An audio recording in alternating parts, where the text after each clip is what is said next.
Welcome to my channel, Endless Roads. I'm sitting here today at Festival Mall. It's a nice day. I didn't feel like sitting in the whole coffee shop every day.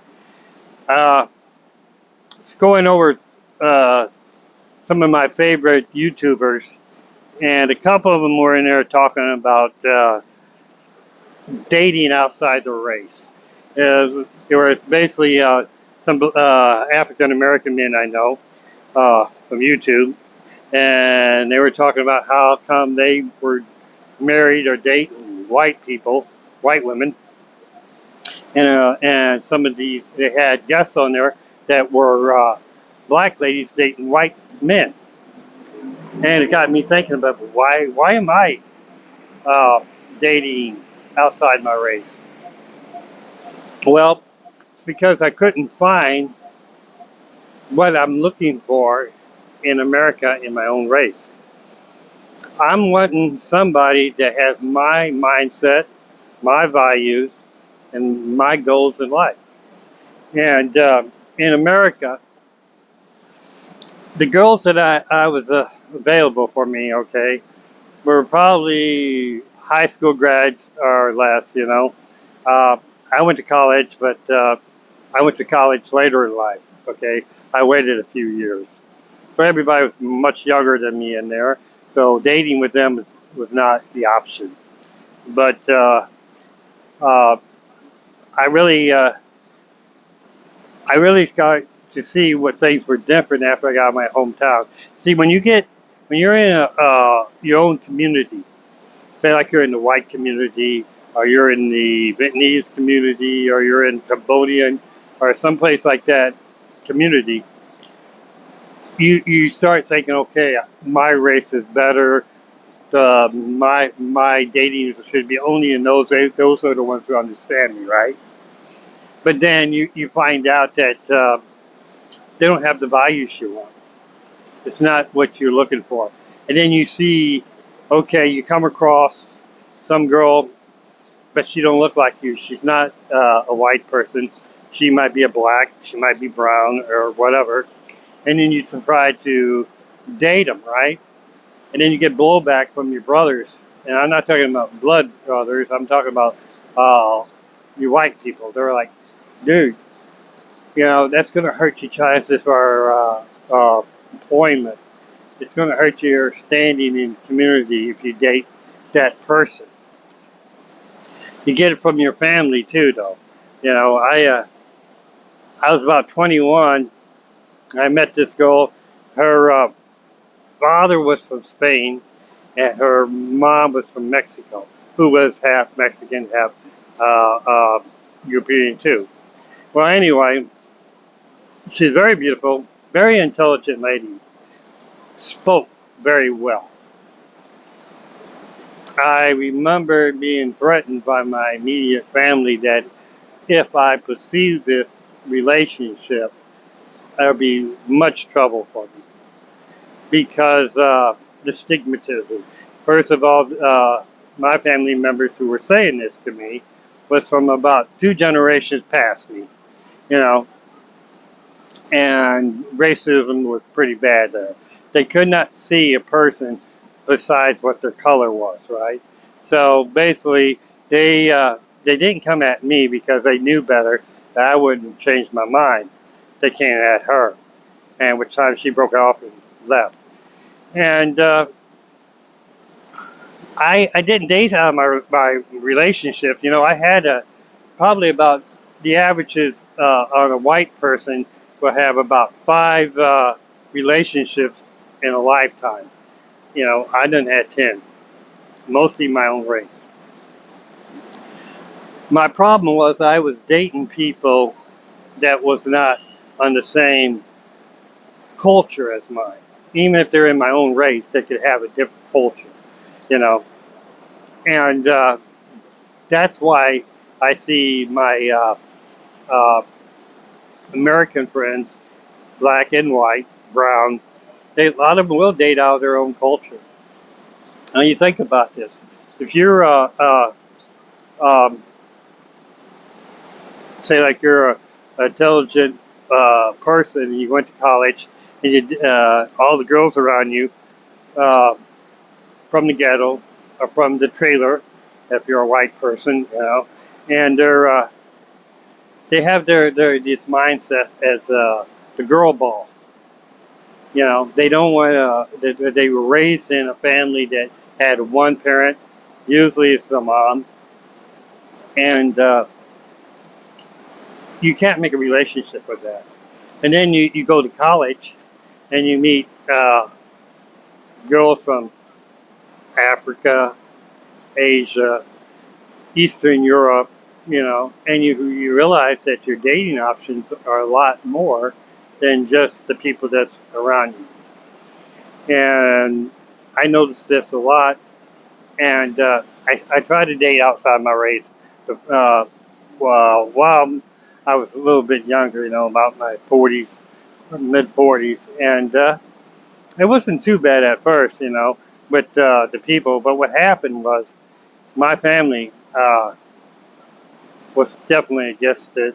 Uh, when I work now, I'm working at a place that has people from every walks of life, every religion, every ethnic group, and I noticed that uh, they were very pleasant people, and I find myself attracted to quite a few of those. So I made my mind up then, and pretty much my family stopped having much to do with me. I remember, and I don't know if I get demonetized for saying this, I remember going to a family reunion, and one of my stepdaughters was dating a guy that his father was born in, or his grandfather was born in El Salvador. So he was like second generation or third generation American. He really never lived in El Salvador or anything like that. But uh, I remember family members saying to me stuff like, "Oh, is your stepdaughter still take that wetback, that beaner?" Or and they say, ask me stuff later, like, "Oh, you think she'll be drop him and go to a spirit chucker?" And I hear this this crap from him, and I'm like, why do I even bother to come to a family reunion anymore? And then uh, I was dating this lady from Vietnam for about 10 years. Basically, everybody stopped talking to me. I had a family member that lived in about 6 states away, and we took a 9-hour trip to go down to visit them, right? When they got there, and I'm talking to them on the phone, they're like, well, tell me about your girlfriend. Is she from Missouri? I said, no, she's from South Asia. They go, oh, she's not white? I'm like, well, she's pretty white color, I said, but she's South Asian. She's from Vietnam. Oh, well, we're going to be busy that week. That's right here and stuff like that. I'm like, okay, well, I'm almost here. I pull up in the driveway. They come out. They meet me. Say hi, hello. They said, well, you're going to have to go. And don't let her out of the car. They were embarrassed that I was dating somebody from Vietnam, and that they didn't want the neighbors to see. So that made me realize that you can do two things. You can try to please your family and not please yourself, or you can please yourself and walk away from your family.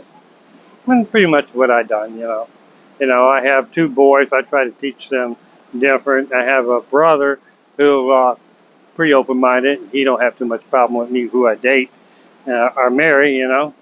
So I started being a chef, right?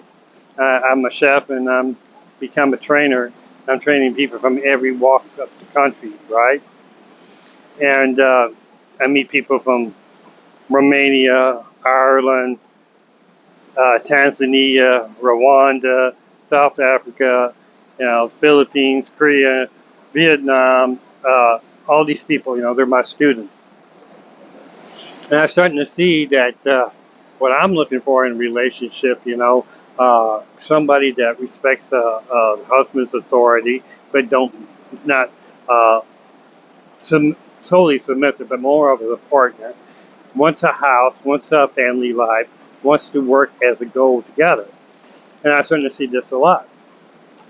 And You know, I did date a couple of girls that were from America, from the African American community, but they wanted to play the girl boss and very rude, disrespectful. I dated some girls from the white community that was from the lower class. You know, they're like high school. Oh, they weren't concerned about us partying, drinking, and not being a wanting to be a wife and a mother and raising kids. They just wanted to free ride. So basically, why I started dating outside my race, and not I wouldn't say race. So race is the wrong word for that. Let me back up here. Outside my culture, or the culture that was around me. It's not race. I mean, if your heart and your mind got away, it shouldn't be uh, labeled to a color or the melon of a person's skin.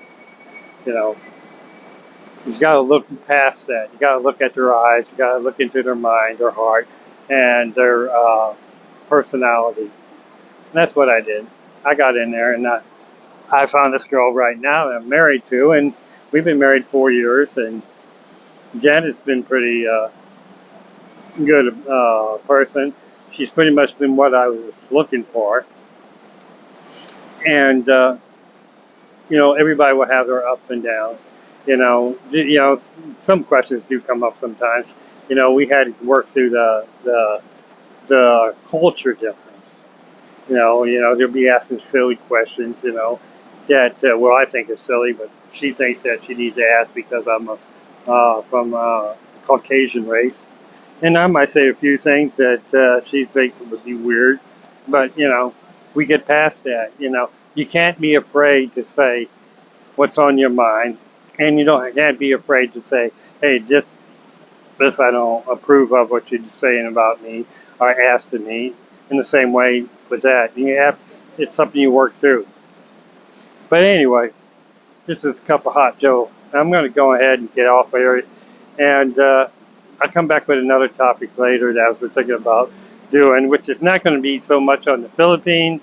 This is my prediction. It will cover the Philippines, but it's going to cover the U.S. and the rest of the world. I want to predict what's going to happen in the next 2 years, or what I believe is going to happen in the next 2 years, 4 years, 6 years, and 10 years. I'm not going too past 10 years because I'm already 63. So whatever happens after then, I don't know if I'm going to be around then or not. But I really believe for some things that's going to happen, and it's going to make a big difference in everybody's life, especially mine. And like I said, I'm here in the Philippines right now. I don't know if I'm going to be here in the Philippines 2 years from now, or 4 years from now, or 6 years from now, because we don't know if things turn out the way I'm afraid they will. I might have to move again, and I won't be moving back to the U.S. It'll probably be somewhere else. I've been looking at some other countries that seem to offer a better deal now. I really like the Philippines. The temperature's great. Cost of living's low, but some places like Armenia, it's starting to look very good. And my wife, she's up to moving to other places too. She said wherever I go, she'll follow. That's great. You know, that's how I want something to be. Oh, not only me, but if she wants to go somewhere, I don't have. I'll check it out and we work it out together. Well, anyway, I'll talk to you later. This is Cup of Hot Joe. You'll have a wonderful day.